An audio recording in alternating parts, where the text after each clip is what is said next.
The banking Guru channel में आपका स्वागत है। आज हम अपनी इस वीडियो में एचडीएफसी बैंक के दिसंबर 24 क्वार्टर के रिजल्ट्स जो अभी रिलीज हुए हैं उन्हें एनालाइज करेंगे।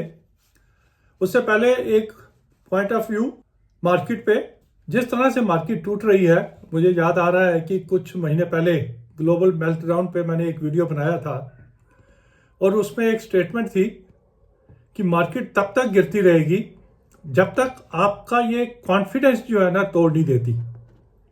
ना आपकी जेब में पैसे होंगे ना, और आपका कॉन्फिडेंस भी पूरा टूटा हुआ होगा और nobody will be willing to purchase. उस दिन इसका मार्केट का बॉटम बन जाएगा, which to me appears to be. आज या कल में ये सिचुएशन आने वाली है कि कोई भी किसी भी लेवल के ऊपर शेयर लेने को तैयार नहीं है। That is the time when valuations will become attractive for the FIIs also. Indian economy is reasonably okay. Fundamentally कुछ चेंज नहीं हुआ है, सिर्फ वैल्यूएशंस हाई थी, उसको FII ने समझा और उस पर एक्ट किया और अपनी मसल पावर के साथ मार्केट को नीचे लेके आए। अब वैल्यूएशंस रीजनेबल होने लगेंगी और वो अब ये इसको उठाना शुरू करेंगे। पर जब उठेगी मार्केट तो वो शेयर उठेंगे जो हमारी जेब में नहीं होंगे। तो इसलिए कुछ सेक्टर्स जो पहले चले हैं हो सकता है अब ना चलें और नए सेक्टर चलें, but over a period of time fundamentally strong shares चाहे किसी भी सेक्टर के हों वो चलेंगे ही चलेंगे। इसलिए जो आपके पास है उसके ऊपर बैठे रहें। हिम्मत है तो बॉटम फिशिंग आप इन लेवल्स पे कर सकते हैं। हो सकता है 5% और नीचे चली जाए, बट कभी भी आप नीचे के लेवल को बॉटम पे आप नहीं ले पाओगे, कहीं ना कहीं तो आपको एंटर करना पड़ेगा। तो लेट अस होप कि करेक्शन या मंदी हो चुकी, अब थोड़ा सा ऊपर की तरफ आना चाहिए। क्योंकि अब क्या होगा, FIIs या DIIs अगले 2-3 क्वार्टर को एनकैश करना शुरू करेंगे। ये क्वार्टर तो हो गया, इससे पिछले क्वार्टर में रिजल्ट्स अच्छे नहीं थे, ये क्वार्टर के रिजल्ट्स बहुत अच्छे नहीं हैं। बजट आने वाला है जिसमें अच्छी इंफ्रास्ट्रक्चर के लिए और बाकी जो है, क्योंकि गवर्नमेंट के पास पैसा बहुत है, स्कीम्स आएंगी और बजट को देखने के बाद ये मार्केट चल पड़ेगी। This is my personal opinion. तो आइए HDFC देखते हैं क्या कहता है, क्योंकि HDFC का शेयर भी टूटा हुआ है। रिजल्ट्स इनके रीजनेबली ओके, एक या दो पॉइंट्स हैं जो हमें डिस्कस करने की जरूरत है, otherwise results are in line और इसका भी एक बॉटम बन गया, इससे अब ऊपर ही चलना चाहिए। तो पहले रिजल्ट देखते हैं, फिर इस पर फर्दर डिस्कस करेंगे। इंटरेस्ट अर्न 2.68% से बढ़ गई as compared to the last quarter. Other income is more or less flat, but इसमें एक एंट्री उन्होंने बताई है कि सर्विस टैक्स रिवर्सल 477 करोड़ का अदर इनकम में इन्होंने ऐड किया है। That means this is a one time entry, अगले क्वार्टर में वो नहीं मिलेगी।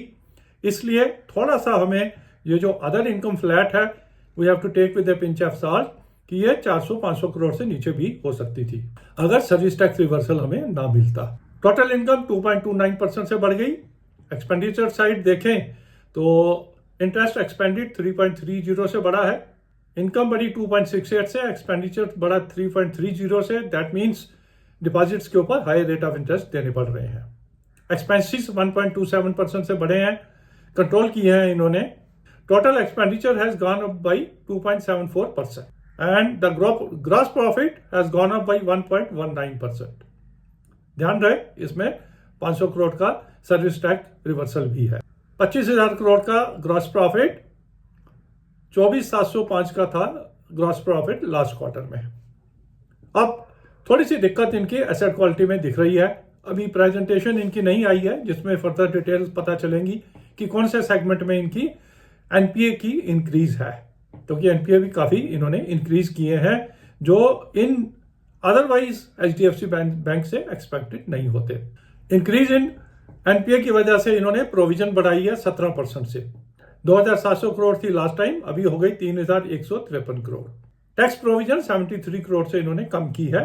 दैट इज अंडरस्टैंडेबल, क्योंकि प्रॉफिट थोड़ा सा कम हुआ है तो टैक्स प्रोविजन भी कम हुई है। तो नेट प्रॉफिट स्लाइटली कम है 85 करोड़ से। इतने बड़े बैंक के लिए हम इसको फ्लैट ही मान के चलेंगे। 16,820 का था नेट प्रॉफिट लास्ट क्वार्टर में, अभी है 16,735 करोड़। एनपीए 5% से बढ़ गए, ये थोड़े ज्यादा है, इसको हमें थोड़ा और डीपली देखना पड़ेगा व्हाट इज द इशू। और मोर इंपॉर्टेंट इज कि ग्रॉस एनपीए 5% से बढ़े हैं और नेट एनपीए 11-12% से बढ़ गए। दैट मीन्स इन्होंने अभी भी 17% प्रोविजन इंक्रीज करने के बावजूद भी फुली प्रोवाइड फॉर अभी नहीं किए हैं। हो सकता है कुछ राइट ऑफ भी किए हों। परसेंटेज वाइज नेट एनपीए 0.46 कोई बहुत ज्यादा नहीं है, बट ये जो राइजिंग ट्रेंड एनपीए का है ये फर्दर एनालाइज करने की जरूरत है कि कौन से सेगमेंट में एनपीए बढ़ रहे हैं और आने वाले क्वार्टर्स में ये कंट्रोल में आएंगे या there is some more stress. Management commentary से हमें पता चलेगा। शेयर अगर देखें 1880 का हाई बनाने के बाद 1661 पे आज चल रहा है, 18 की पी पे है, फुली प्राइस्ड। आज मार्केट टूटी हुई है, फिर भी 15-20 रुपए ऊपर है। अगर मार्केट ठीक हो जाती है तो ये 1750 रुपए बड़े आराम से एचडीएफसी बैंक जाएगा। 100 रुपए का क्वेश्चन है ऊपर की तरफ जाने के लिए, नीचे की तरफ कोई हमें दिक्कत नहीं है। 16.5 इससे नीचे नहीं जाएगा, 17.5 ऊपर तक जा सकता है। अगर आपके पास है तो बने रहें, अगर नहीं है तो अगर छोटा मोटा करेक्शन मार्केट करेक्शन के साथ आता है तो you can further add. Thank you for watching an update HDFC bank December quarter result.